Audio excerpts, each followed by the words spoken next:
أعوذ بالله من الشيطان الرجيم بسم الله الرحمن الرحيم إنا أنزلناه في ليلة القدر صدق الله مولانا العظيم وصدق رسوله النبي الكريم ونحن على ذلك من الشاهدين والشاكرين الحمد لله رب العالمين ببركته إن الله وملائكته يصلون على النبي يا أيها الذين آمنوا صلوا عليه وسلموا تسليما الصلاة والسلام عليك يا سيدي يا رسول الله الصلاة والسلام عليك يا سيدي يا حبيب الله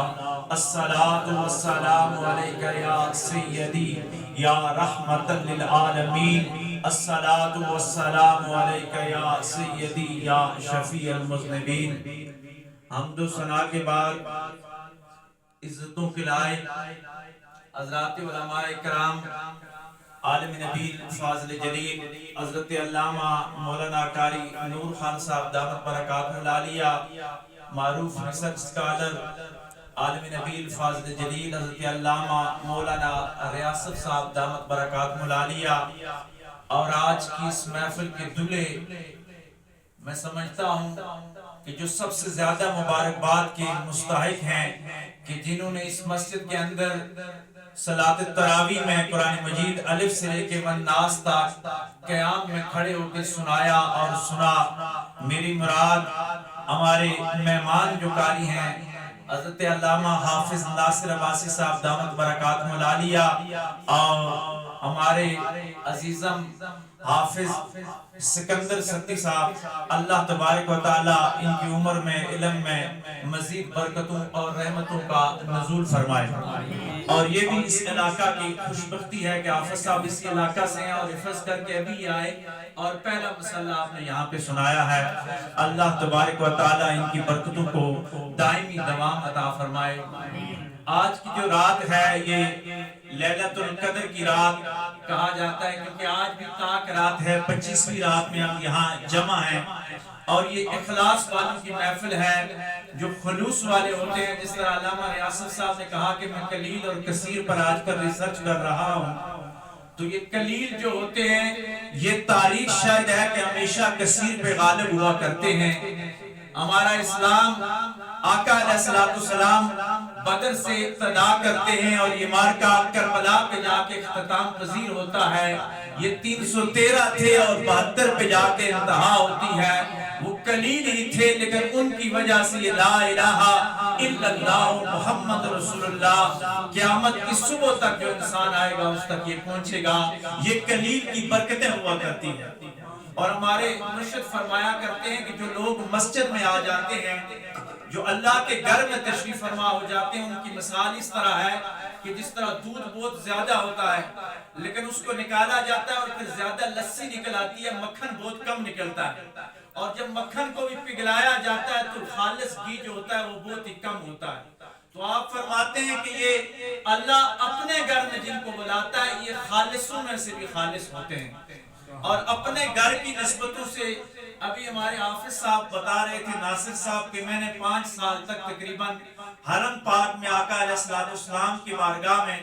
اور حرم مکی میں آپ نے خدمت کی، اور تقریباً 2 سال آپ امام کعبہ کا مسلح بچھانے کی آپ کی ڈیوٹی تھی۔ تو میں یہ سمجھتا ہوں کہ کتنی سعادت کی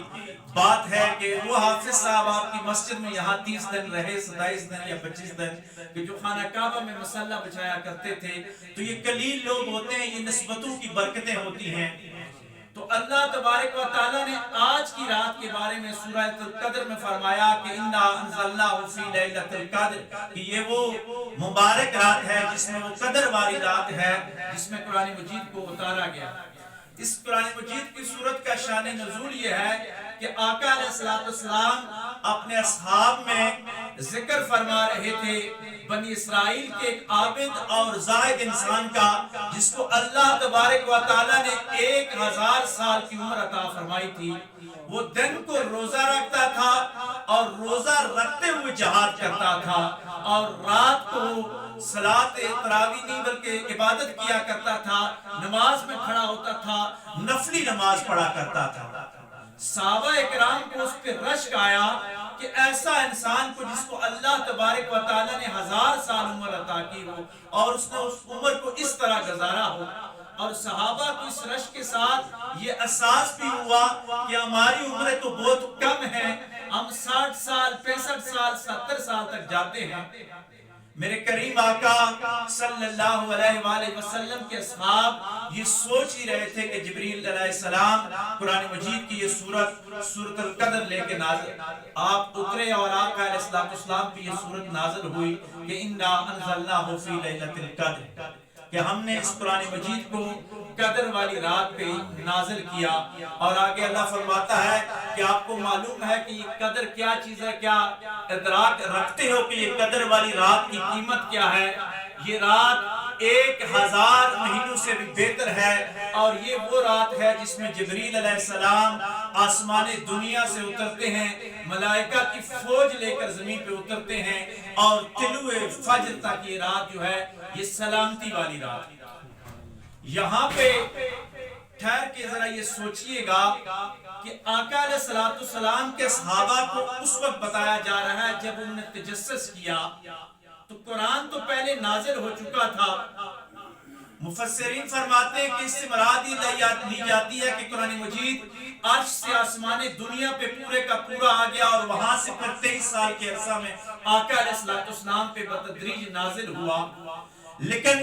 یہ سورت اس وقت اترتی ہے جب آقا علیہ السلام کے غلاموں کے دلوں میں طلب پیدا ہوتی ہے۔ جہاں پہ طلب ہوتی ہے وہاں پہ رسد فوراً آ جایا کرتی ہے۔ یہ صوفیاء کا بھی مسئلہ ہے اور جدید اکنامکس کا بھی یہ اصول ہے کہ جہاں طلب پیدا ہوتی ہے وہاں رسد کسی نہ کسی طریقے سے ضرور پہنچایا کرتی ہے، لیکن طلب پیدا کرنا شرط ہوا کرتی ہے۔ آپ اندازہ لگائیں کہ یہ رات تو پہلے بھی قیمتی رات تھی، کیونکہ قرآن تو اسی رات میں اتارا گیا تھا، اور آقا علیہ السلام کو اللہ تبارک و تعالیٰ نے تو یہ بتایا ہوگا، کیونکہ آقا علیہ السلام وحی کے علم سے مزین تھے، وہ حقائق کو جانتے تھے، لیکن صحابہ اکرام کو اس رات کے بارے میں اس وقت معلوم ہوتا ہے جس وقت صحابہ اکرام اپنی طلب کو اس انداز تک لے جاتے ہیں کہ وہ بنی اسرائیل کے اس عابد کے اوپر رش کرتے ہیں۔ تو معلوم یہ ہوا کہ اللہ کی طرف سے عطا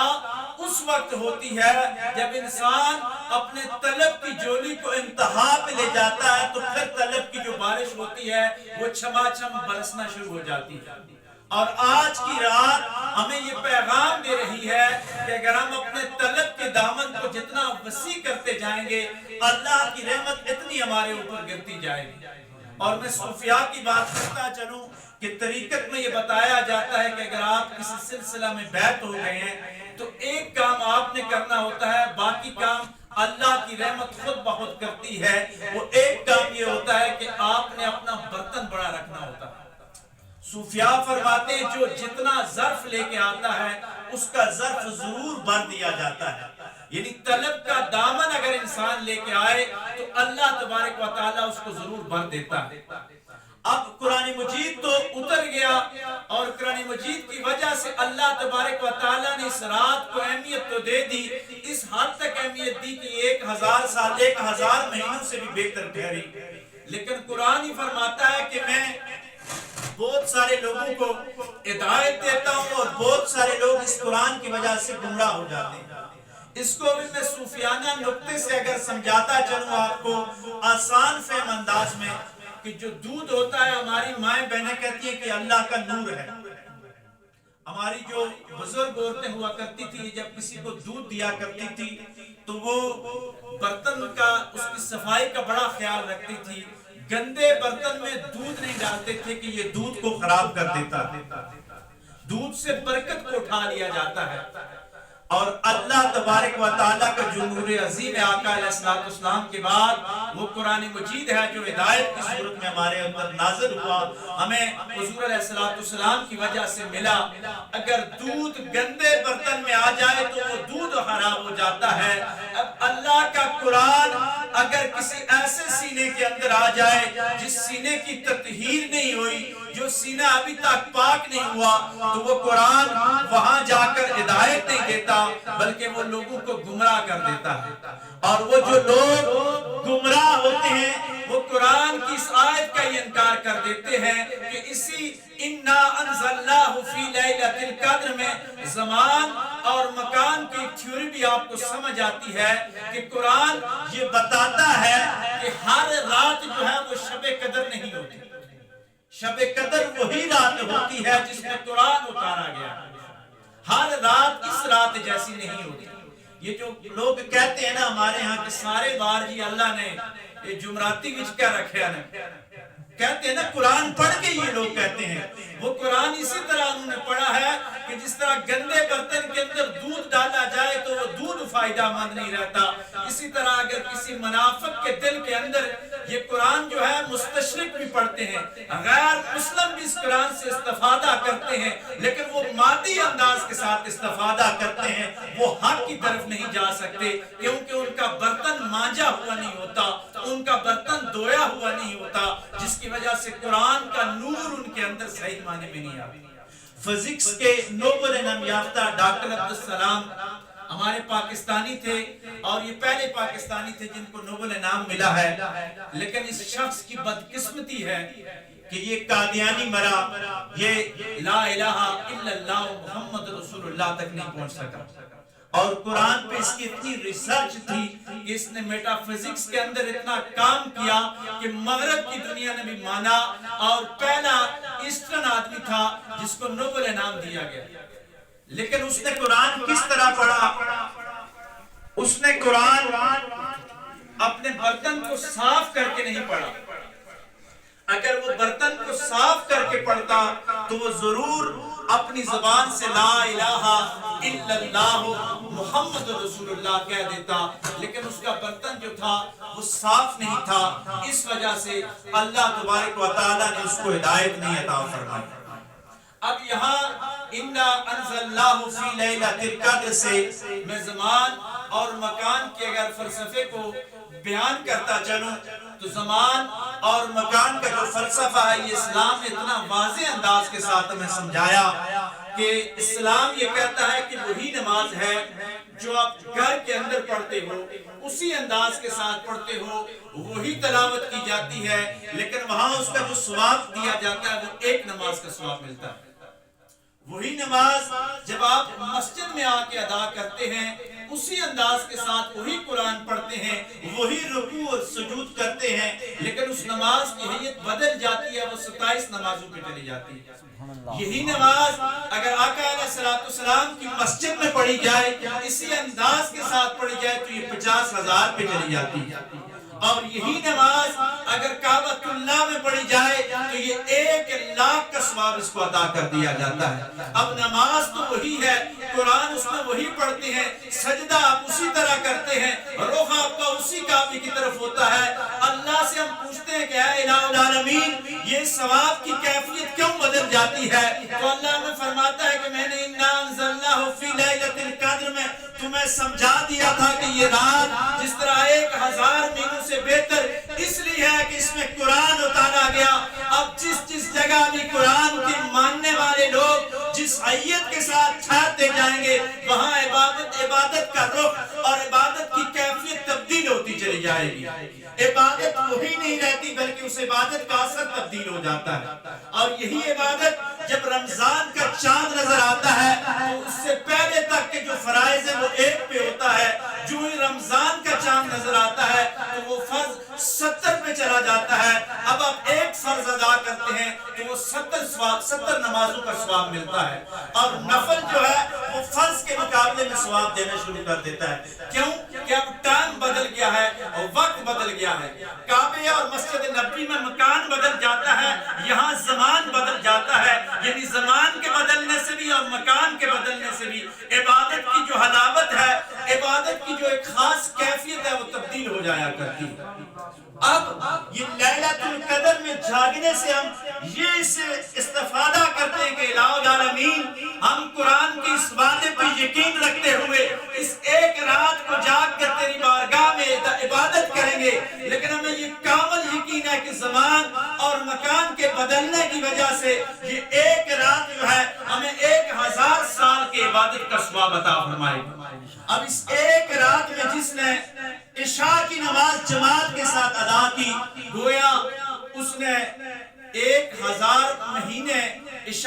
نماز جماعت کے ساتھ ادا کی اتنا اس کو ثواب مل گیا۔ اور آقا علیہ السلام کی حدیث کا مفہوم کہ جو شخص عشاء کی نماز جماعت کے ساتھ ادا کرے اور جا کے سو جائے اور پھر صبح کی نماز جماعت کے ساتھ ادا کرے تو اللہ تبارک و تعالیٰ اس کی ساری رات کو عبادت میں لکھ دیتا ہے۔ اب آپ رمضان کی اس آخری عشرے کی راتوں میں عشاء کی نماز جماعت سے پڑھ کے جائیں اور صبح کی نماز جماعت کے ساتھ ادا کریں۔ انہی راتوں میں سے ایک رات تو کامل یقین ہے کہ وہ ہے، تو اس ایک رات کا آپ کو جو ثواب ملے گا وہ 1000 مہینے آپ نے عبادت کی، آپ کو ثواب مل گیا اور آپ کی بگڑی بن جائے گی۔ کتنا آسان فرمولہ ہے قرآن کا، اور ہمارے نبی علیہ السلام نے ہمیں دیا ہے۔ اب بھی اگر ہم اس سے بخشش حاصل نہ کر سکیں تو پھر ہم جیسا بدنصیب انسان کوئی بھی نہیں ہو۔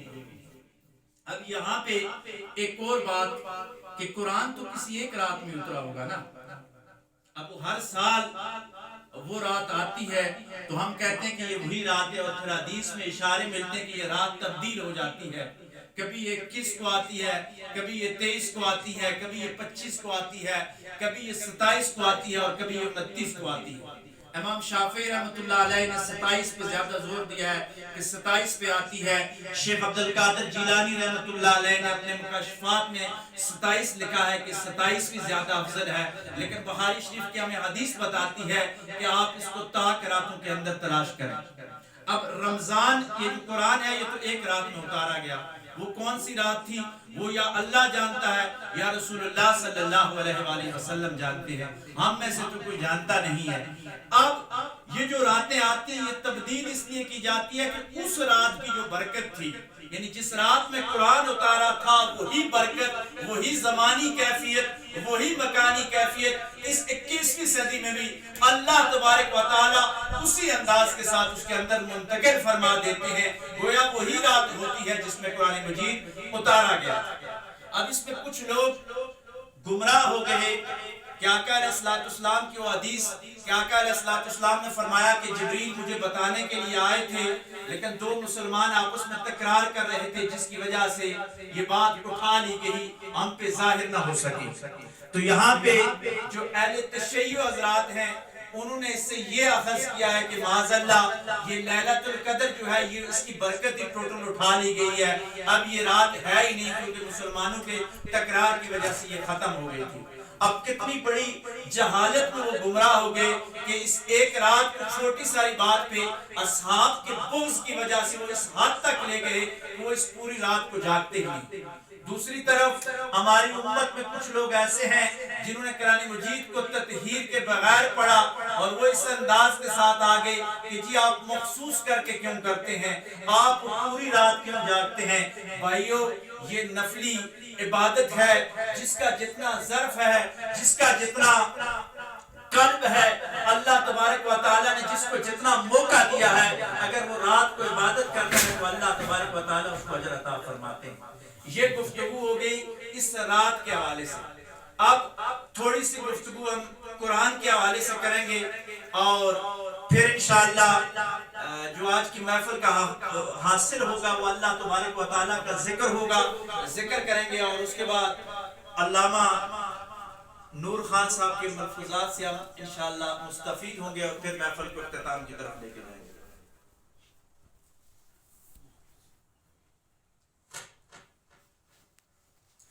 قرآن کے حوالے سے اگر ہم سے یہ پوچھا جائے کہ قرآن کا عنوان کیا ہے، بڑی اہم بات آپ سے کرنے لگا ہوں کہ قرآن 30 پارے ہیں، لیکن قرآن کا عنوان کیا ہے، قرآن کس حوالے سے بحث کرتا ہے؟ تو قرآن کا جو عنوان ہے یہ انسان ہے، یہ انسان کے انٹرنل معاملات اور ایکسٹرنل معاملات میں بحث کرتا ہے۔ الف سے لے کر والناس تک قرآن کا جو مضمون ہے یہ انسان ہی ہے۔ یہ انسان کی اچھائیوں کا بھی ذکر کرتا ہے، انسان کی برائیوں کا بھی ذکر کرتا ہے، انسان کی خوبیوں کا بھی ذکر کرتا ہے اور انسان کی خامیوں کا بھی ذکر کرتا ہے، اور پھر ساتھ ساتھ ہر مرض کا علاج بھی بتاتا جاتا ہے۔ اس ساری جو مرضیں ہیں ان کو اگر ہم جمع کریں تو دو باتوں پہ جا کے یہ بات مکمل ہوتی ہے جو صوفیاء نے اس قرآن کا نچوڑ بتایا ہے۔ وہ نچوڑ یہ بنتا ہے کہ یہ جو بندہ ہے یہ دو چیزوں کا مجموعہ ہے، ایک اس کے اندر روح ہے اور ایک اس کے اندر یہ خاکی جسم ہے۔ اب جو روح ہے یہ اللہ تبارک و تعالیٰ کی طرف سے ہے، یہ آسمانوں کی طرف سے ہے، یہ عرش سے اتاری گئی ہے. اس کا جو خوراک ہے وہ بھی اللہ تبارک و تعالیٰ کا ذکر ہے. اس نے دنیا میں ذکر سے ہی آباد ہونا ہے اور اس نے واپس بھی اللہ کی طرف ہی چلے جانا ہے. اس نے نہ خاک میں ٹھہرنا ہے نہ خاک میں دفن ہونا ہے. اور اس کے ساتھ ہی انسان کے ساتھ جو دوسری چیز ہے وہ اس انسان کا جسم ہے، وہ اللہ تبارک و تعالیٰ نے مٹی سے بنایا، خاک سے وہ پروان چڑھا، خاک کے اندر اس کی ساری خوراک رکھی گئی. انسان کی جتنی بھی خوراک ہے وہ مٹی سے پیدا ہوتی ہے. مٹی کے علاوہ کوئی اور خوراک انسان کو موافق ہی نہیں آتی. میٹل کی چیزیں آپ اس کو کھلائیں، لوہا کھلائیں، وہ اس کو ہضم نہیں ہوتا. جو مٹی سے پیدا ہوگی وہی انسان خوراک ہضم کرے گا. اب یہ خاکی جسم اللہ نے اس کی جو خوراک ہے وہ خاک کے اندر رکھی. جب یہ جدا ہوگی روح اور جسم تو اس خاک نے پھر خاک کے اندر چلے جانا ہے. یہ مٹی کی ڈھیری بن جائے گی اور وہاں جا کے دفن ہو جائے گی. روح اللہ کی طرف سے ہے، اللہ کا ذکر اس کی خوراک ہے اور وہ اللہ کی طرف چلا جائے گا. اب جو ایک بیلنس انسان ہے جس کو مومن انسان کہتے ہیں، جو ایک متوازی انسان ہوتا ہے، جو اللہ کے رسول صلی اللہ علیہ وآلہ وسلم کے مطابق زندگی گزارتا ہے، وہ اس روح اور اس جسم کے اندر اعتدال پیدا کرتا ہے. جو بندہ اعتدال پیدا کرتا ہے اللہ تبارک و تعالیٰ اس کو اپنے قرب میں لے آتے ہیں. اب اعتدال کس طرح ہے کہ میرا جسم ہے، میں اس کو اس کی ہائیجین کا خیال کرتا ہوں، اس کی صفائی ستھرائی کا بڑا خیال کرتا ہوں، طرح طرح کے صابن، طرح طرح کے لوشن لگاتا ہوں، 1 گھنٹہ میں شیشے کے سامنے کھڑا ہوتا ہوں، اپنی زلفوں کو سنبھالتا ہوں. یہ جسم کا حق ہے، کوئی بات نہیں. لیکن دوسری طرف اس کے اندر جو روح ہے، کبھی 1 منٹ بھی میں سوچتا نہیں ہوں کہ اس کی کیا خوراک ہے. یہ بیچارہ اندر تڑپ رہا ہے. میں باڈی کو تو بہت اچھے طریقے سے بناؤ سنگار کرتا ہوں، لیکن یہ اندر تباہ و برباد ہو رہا ہے. یہ چیخ چیخ کے کہہ رہا ہے کہ اے انسان، یہ جسم خاک میں چلا جائے گا، میں تیرے ساتھ ہوں، میں باقی ہوں، تیرے رب کی طرف میں نے جانا ہے. قیامت کے دن جو سوال ہوں گے وہ میرے بارے میں سوال ہوں گے. وہاں اللہ پوچھے گا کہ آج کون قلب سلیم لے کے آیا ہے، تو میرے بارے میں بھی کوئی خیال کر. لیکن ہم کہتے ہیں کہ تو کون ہوتا ہے، تو تو چھپا ہوا اندر ہے. ہم تو ظاہر کو ٹھیک کرتے ہیں، ہم نے لوگوں کی نظروں میں آنا ہے، ہم نے اسی کو ٹھیک کرنا ہے جو نگاہوں کے سامنے آنا ہے. اس پہ مولانا جلال الدین رومی رحمۃ اللہ علیہ نے مثنوی میں کمال عقائد کے ساتھ ایک بات سمجھائی ہے. میں وہ بات آپ کو سمجھانے کی کوشش کروں گا. رومی کہتے ہیں کہ آپ شیر کو پنجرے کے اندر بند کر لیں، شیر لیں اس کو پنجرے کے اندر بند کر لیں. لوگ پالتے ہیں، شوق ہے لوگوں کا. وہ کہتے ہیں اس کے اندر اس کے سامنے تو طرح طرح کی پیسٹریاں، باقر خانیاں، اچھی اچھی چیزیں رکھ، لیکن اس کو تو گوشت نہ دے، اور اس کا جو پنجرہ ہے وہ سونے کا بنا لے. تو دیکھے گا کہ وہ جو شیر ہے وہ 1 دن 2 دن تیسرے دن اس کی گردن جھک جائے گی، وہ لاغر ہوتا جائے گا. تو کسی دانا آدمی کے پاس جائے گا، تو پوچھے گا کہ ارے بابا، اس شیر کے لیے میں نے سونے کا پنجرہ بنایا ہے، طرح طرح کی باقر خانیاں تہذیب اور راحت سے لا کے میں اس کو دیتا ہوں، لیکن یہ عجیب ہے کہ یہ پھر بھی گرتا چلا جا رہا ہے. تو وہ عقل مند آدمی کہے گا کہ ارے بابا، تو جو پنجرہ ہے وہ 500 روپے کا رکھ لے، تو پیسٹریاں اور کیک چھوڑ دے، تو اس کے اندر آگے گوشت رکھ، کیونکہ اس کی جو خوراک ہے وہ گوشت ہے. یہ گوشت کھانا شروع ہو جائے گا، یہ دوبارہ ٹھیک ٹھاک ہو جائے گا اور وہ اس پہ عمل کرے گا اور شیر بالکل ٹھیک ہو جائے گا. اب میرے بھائیو، یہ اندر کا جو شیر ہے ہمارے اندر، جس سے ہماری دنیا آباد ہے، جب یہ پرواز کر جاتا تو پھر کوئی نہیں کہتا کہ یہ یاسر ہے، یہ علامہ ناصر صاحب ہیں، یہ عباس صاحب، پھر کہتے ہیں یہ جنازہ ہے، یہ مردار ہے، یہ میت ہے. یہ جو شیر بیٹھا ہوا ہے، اس کے ساتھ ہم نے ظلم یہ کیا کہ اس کو ہم نے سونے کے پنجرے میں ڈالا. ہم کرنڈی کے سوٹ لگاتے ہیں، 3 پیس سوٹ، اب عید آ رہی ہے، اچھے اچھے سوٹ ہم نے سلوا لیے ہیں، لیکن اس شیر کو ہم نے نہیں پوچھا کہ تجھ پہ کیا گزر رہی ہے. صبح کی جب ہم نماز چھوڑ دیتے ہیں تو تیرے اوپر کتنا زنگ لگتا ہے، تو اتنا زیادہ تو بیمار ہو جاتا ہے، کیا ہم تیرا بھی علاج کر لیں؟ یہ چیخ چیخ کے کہہ رہا ہے، یہ پکار پکار کے کہہ رہا ہے کہ لوگوں تم فانی چیز پہ سرمایہ لگا رہے ہو، تم اپنا وقت فنا پہ لگا رہے ہو، تم بقا پہ کچھ بھی نہیں لگا رہے۔ تم اگر بقا کے تھوڑا سا بھی وقت لگاؤ تو پھر اللہ تبارک و تعالیٰ تم پہ راضی ہو جائے گا، پھر تم مرو گے نہیں بلکہ مر کے زندہ ہو جاؤ گے۔ یہ قرآن کا وہ سبق ہے جو لوگ اپنا سینہ صاف کر کے پڑھتے ہیں، جن کا سینہ حق سے یہ مزین ہو جاتا ہے، صاف ہو جاتا ہے، پھر جب وہ قرآن کو پڑھتے ہیں تو وہ اپنے جسم کے ساتھ اپنی روح کا خیال کرتے ہیں۔ وہ اپنے جسم کو تو سنبھالتے ہیں، لیکن جب اذان ہو جاتی ہے تو وہ کہتے ہیں کہ ارے جسم تو جتنا بھی تھکا ہوا ہے، اس روح کی غذا جو ہے یہ اللہ کا ذکر ہے، میں سجدہ کروں گا تو مجھے سکون ملے گا، اگر میں نے سجدہ چھوڑ دیا تو میں بیمار ہو جاؤں گا۔ اب آقا علیہ السلام نے پھر اس کا علاج بھی بتا دیا، کتنا پیارا علاج بتایا کہ جسم بیمار ہوتا تو ہم ڈاکٹر کے پاس جاتے ہیں نا، حکیم کے پاس جاتے ہیں، اور جب تک ٹھیک نہیں ہوتا اسپیشلسٹ سے علاج کرواتے ہیں۔ کبھی ہم نے اس روح کے بارے میں سوچا ہے؟ اس روح کے بارے میں آقا علیہ السلام نے فرمایا کہ جب انسان ایک گناہ کرتا ہے تو اس کے دل کے اوپر ایک نقطہ لگ جاتا ہے سیاہ، جس کی وجہ سے اس کا جو نوری دل ہے وہ سیاہی کی طرف آتا ہے۔ اگر توبہ نہیں کرتا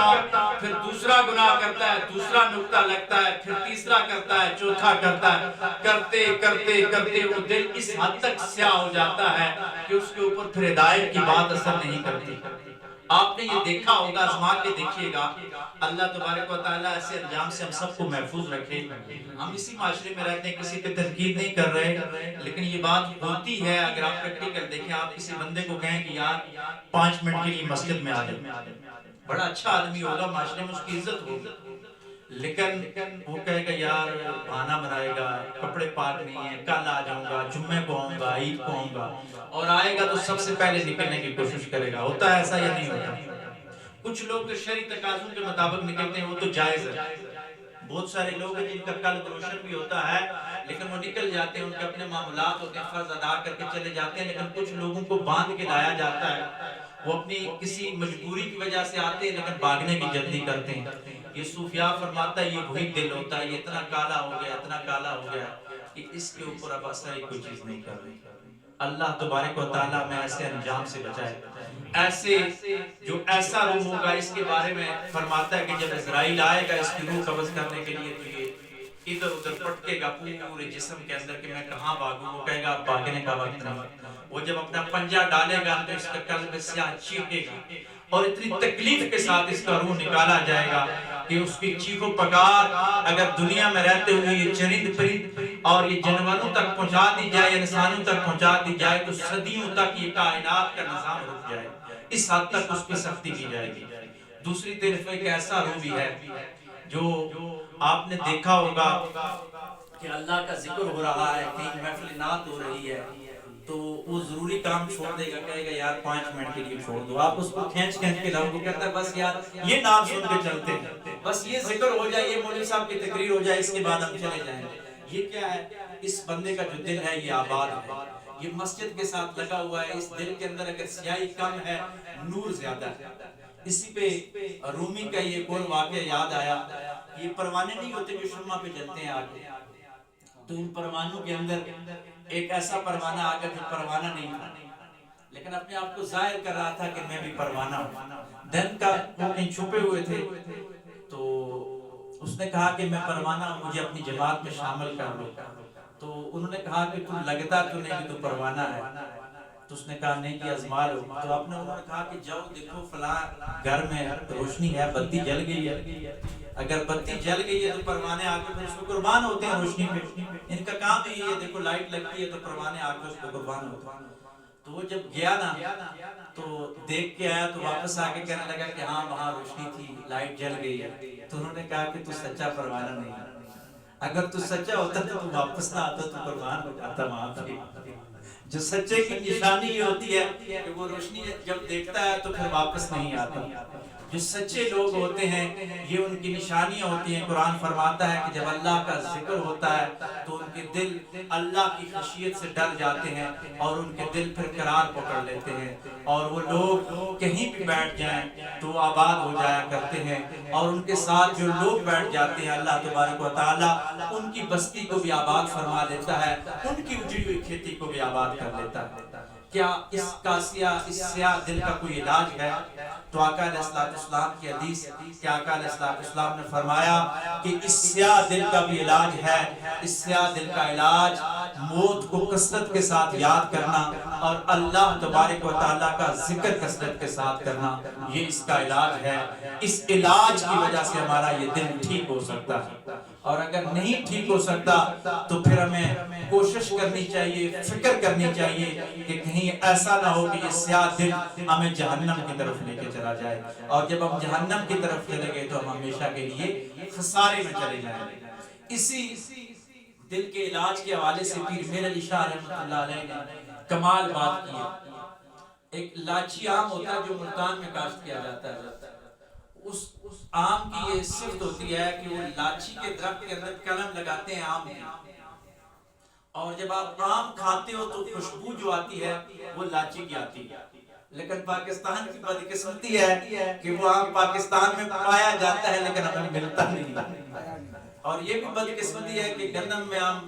ماشاءاللہ زرعی ملک ہے، اور اب آٹے کا دیکھیں کتنا فقدان آ گیا ہے۔ کھجور میں دیکھ رہا تھا کہ پاکستان 5ویں نمبر پہ کھجور پیدا کرنے والے ملک میں، اور کھجور ہم امپورٹ کرتے ہیں باہر سے، تو یہ ہماری بدقسمتی ہے۔ مادی طور پہ بھی روح تو روح تھی، اب تو جسم بھی بیچارہ رہ گیا آٹے کے لیے، اب تو جسم کی بھی فکر پڑ گئی ہے۔ اللہ تبارک و تعالیٰ ہمارے حال پہ رحم فرمائے۔ تو پیر میر علی شاہ صاحب فرماتے ہیں کہ لاچی کے اندر جب آم کی کلم لگ جاتی ہے تو ہوتا آم ہے لیکن خوشبو لاچی کی دیتا ہے۔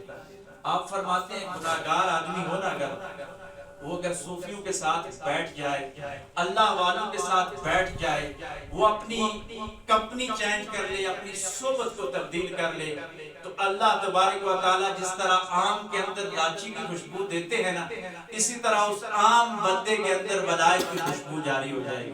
دور سے دیکھ کے لوگ کہیں گے فلاں سلسلے کا آدمی آ رہا ہے، یہ نقشبندی ہے، یہ قادری ہے، یہ چشتی ہے، یہ سہروردی ہے، یہ فلاں مسجد کے امام صاحب ہیں، یہ فلاں مسجد کا مؤذن آ رہا ہے، یہ فلاں مسجد کی کمیٹی کا ممبر آ رہا ہے، یہ فلاں مسجد میں جھاڑو دینے والا آ رہا ہے۔ اب کیا ہے کہ اس نے اپنے آم کے اندر لاچی والی خوشبو ڈال لی ہے۔ یہ لاچی والی یہ خوشبو ہے، یہ اللہ تبارک و تعالیٰ کا ذکر ہے، اور یہ ذکر اگر ہم کریں تو یقین جانیے گا کہ ہمارا دل اور ہماری روح اور ہماری یہ اجڑی ہوئی بستی آباد ہو جائے۔ میں اپنی گفتگو کو مختصر ہی کروں گا، یہ میٹھی میٹھی گفتگو اگر چلتی رہے تو ہماری اسی طرح صوفیانہ گفتگو ہوتی ہے، جو کچھ اپنے مرشد سے ملا، اپنے مشائخ سے ملا، اسی طرح سمجھانے کی کوشش کرتے ہیں۔ اللہ تبارک و تعالیٰ ہم سے راضی ہو جائے۔ اسی ایک پہ بھی جو بڑی بات ہے، وہ تعداد کے حوالے سے یہ بات کر رہے تھے تو میرے مرشد اکثر فرمایا کرتے ہیں کہ ایک عالم تھے، ان کو کسی نے تقریر کا بڑا ان کا ایک مشہوری تھی کہ ان کی تقریر میں بڑا اثر ہے، آواز میں بڑا اثر ہے، تو ایک آدمی بڑے دور سے سفر کر گئی، تو جب پہنچا نا تو وہ جمعہ ختم کر چکے تھے، تقریر ختم ہو گئی، تو اس نے آ بری تو آپ فرمایا اتنی ساری بات ہے تو آ جاؤ بیٹھ جاؤ۔ وہ سامنے بیٹھا، اور نے جبہ پہنا، دستار پہنی، اور مسند پہ آ کے بیٹھ گئے۔ الحمدللہ سے اپنی تقریر شروع کی، اور 2 گھنٹے کی تقریر اس کے سامنے کرتا ہے۔ وہ بندہ بڑا حیران ہوا، اس نے کہا حضرت آپ کے سامنے تو ہزاروں کا مجمع ہوتا ہے، میں ایک تھا۔ فرمایا بیٹا اگر سامنے ایک بیٹھا ہو تو پھر بھی ہم نے ایک کو راضی کرنا ہوتا ہے، اور اگر سامنے ہزاروں لوگ بیٹھے ہوں پھر بھی ہم نے راضی ایک کو ہی کرنا ہوتا ہے۔ تو صوفیاء یہ سکھاتے ہیں کہ جہاں بھی بات کی جائے، اصلاح کی بات کی جائے، اور اس انداز کے ساتھ بات کی جائے کہ ہو سکتا ہے کسی ایک آنکھ کے اندر عشق جاری ہو جائے، کسی ایک دل کے اندر وہ حق کی کوئی پودا لگ جائے، آنکھ کی بھی بگڑی بن جائے، اور اللہ تبارک و تعالیٰ وہ فیضان جاری فرما دے۔ جو قیامت تک کے لیے آپ کی قبر کو بقائے نور بنا دے۔ تو وہ یہی فیضان ہے کہ ہم اللہ تبارک و تعالیٰ کا ذکر کثرت کے ساتھ کریں۔ اب اگر ہم تھوڑا سا عمل کی طرف آ جائیں، دوسری نشست کی طرف بڑھتے ہیں، تو آج کی رات سے استفادہ کرتے ہیں۔ ہمیں اس مقام تک جو پہنچایا ہے، میں آپ کو واللہ بتاتا ہوں کہ ایک مجرب نسخہ ہے کہ ہمارے نقشبندیوں کا جو ختم خواجگان شریف ہے، یہ اتنا اکثیر عمل ہے، اتنا اکثیر عمل ہے کہ بزرگان دین تو فرماتے ہیں نا کہ اس کو پڑھنے سے 360 قرآن پاک ختم کرنے کا حکمی ثواب عطا ہوتا ہے۔ لیکن ہم نے اس کو آزمایا ہے، اپنے اوپر بھی آزمایا ہے۔ ہمارے بزرگان فرماتے ہیں کہ اگر کسی کا مشکل سے مشکل مسئلہ حل نہ ہوتا ہو، وہ 3 دن تک یہ ختم خواجگان شریف پڑھے، اللہ تبارک و تعالیٰ اس ختم شریف کی برکت سے اس کی بڑی سی بڑی حاجت کو اور بڑی سی بڑی مشکل کو آسان فرما دیتے ہیں۔ اور ہم نے اپنے مشائخ سے سنا ہے کہ تیر سے نکلا ہوا، کمان سے نکلا ہوا تیر جس طرح واپس نہیں آ سکتا، لیکن اس ختم خواجگان کی اوراد میں اتنی برکت ہے کہ یہ ان کو بھی واپس لا سکتا ہے۔ یہ ختم آج آپ کے ساتھ میں شیئر کروں گا۔ پچھلی دفعہ بھی مجھے یاد نہیں کہ پڑھایا تھا یا نہیں پڑھایا تھا۔ یہ ختم جو ہے یہ اللہ تبارک و تعالیٰ کے ذاتی و صفاتی نام ہے، اور آج کی رات اگر ہم اللہ کو اس کے ذاتی و صفاتی ناموں سے پکاریں تو کتنا لطف آئے گا، اور اپنے گناہوں کو یاد کر کر کے پکاریں گے کہ یا اللہ جو ہو گئے اب معافی چاہتے ہیں تیری بارگاہ میں آگے۔ اس کے 2 حصے ہیں، پہلے حصے میں آیات بینات کا ورد ہوتا ہے، اور دوسرے حصے میں اللہ کے ذاتی اور صفاتی ناموں کا ورد ہوتا ہے۔ یہ میرے ساتھ پڑھ لیں کیونکہ یہ عمل والی رات ہے۔ گفتگو تو ہم نے کر لی، اگر تھوڑا ساتھ اس کو عملی انداز کے ساتھ بھی لے جائیں، تاک رات ہے، مبادہ اللہ کا کرم ہم پہ ہو جائے، اور یقیناً ہو جائے گا۔ جب اتنے مقدس علماء بیٹھے ہوئے ہیں، حفاظ بیٹھے ہوئے، ان کی برکت سے اللہ ہمارے حال پہ ضرور رحم فرمائے گا۔ اور یہ تاک رات ہے، ختم قرآن کی محفل ہے، تو آئیے خشوع و خضوع کے ساتھ اس ختم شریف کو پڑھتے ہیں۔ اس میں اتنے اوراد و وظائف ہیں کہ اس میں شیخ عبدالقادر جیلانی رحمۃ اللہ علیہ کی دعا اللہم استرنی بسترک الجمیل، کہ اللہ میری برائیوں پہ اچھائیوں کا پردہ ڈال دے، یہ ہے۔ یونس علیہ السلام کی دعا اس ختم خواجگان شریف کے اندر ہے۔ حضرت منصور علاج کی دعا اس ختم خواجگان شریف کے اندر ہے۔ یعنی ایسا ایک مجرب ترین عمل اور مختصر ترین عمل ہے۔ مختصر ہم پڑھیں گے، لیکن شرط یہ ہے کہ آپ نے اخلاص کے ساتھ پڑھنا، یہ مسجد گونج جانی چاہیے، اور اللہ تبارک و تعالیٰ کی رحمت، وہ جس طرح صحاب نے بیٹھ کے کہا تھا نا، رشک کیا تھا، اور اللہ نے لیلۃ القدر کا وہ مزدہ سنا دیا تھا۔ اگر آج ہم طالب بن کے اللہ کی بارگاہ میں اس طرح اللہ کو پکاریں گے تو یقیناً ہماری جوڑیاں بھی بھر جائیں گی۔ آئیے خشوع و خضوع کے ساتھ میرے ساتھ پڑھیے گا۔ سب سے پہلے ایک مرتبہ ہاتھ اٹھا کر سورہ فاتحہ، بسم اللہ الرحمن الرحیم، الحمدللہ رب العالمین، الرحمن الرحیم، مالک یوم الدین، ایاک نعبد و ایاک نستعین، اهدنا الصراط المستقیم، صراط الذین انعمت علیہم غیر المغضوب علیہم ولا الضالین، آمین۔ درود پاک صلی اللہ علیہ محمد وآلہ وصحبہ وسلم، صلی اللہ علیہ محمد وآلہ وصحبہ وسلم، صلی اللہ علیہ محمد وآلہ وصحبہ وسلم۔ اکا سورہ لم نشرح، بسم اللہ الرحمن الرحیم، الم نشرح لک صدرک ووضعنا عنک وزرک الذی انقض ظہرک ورفعنا لک ذکرک، فإن مع العسر یسرا، إن مع العسر یسرا، فإذا فرغت فانصب وإلى ربک فارغب۔ اکا سورہ اخلاص، بسم اللہ الرحمن الرحیم، قل هو اللہ احد، اللہ الصمد، لم یلد ولم یولد،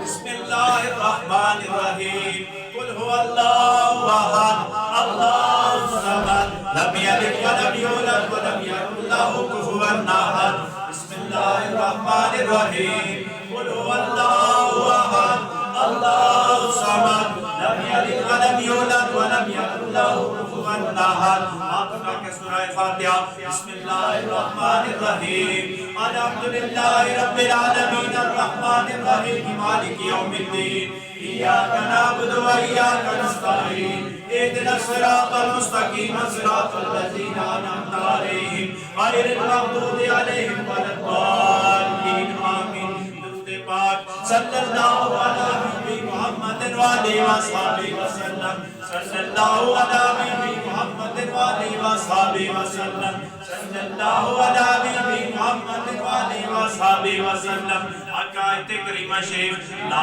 الہ الا انت سبحانک انی کنت من الظالمین لا الہ الا انت سبحانک انی کنت من الظالمین لا الہ الا انت سبحانک انی کنت من الظالمین حقا درود پاک صلی اللہ علی نبی محمد وآلہ وصحبہ وسلم صلی اللہ علی نبی محمد وآلہ وصحبہ وسلم صلی اللہ علی نبی محمد وآلہ وصحبہ وسلم حقا کلمہ طیب لا الہ الا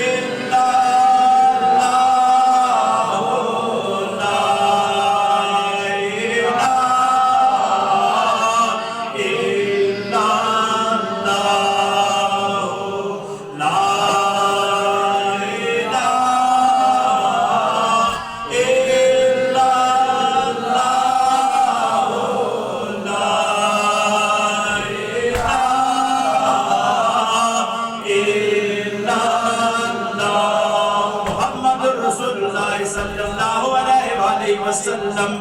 اب پہلا حصہ مکمل ہو گیا. دوسرے حصے میں اللہ کے ذاتی اور صفاتی ناموں کو پکاریں گے اور اس انداز کے ساتھ پکاریں گے کہ خشوع اور خضوع کے ساتھ پکاریں گے,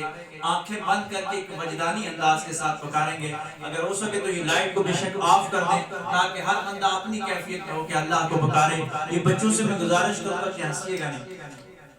دوسری بات کر رہے ہیں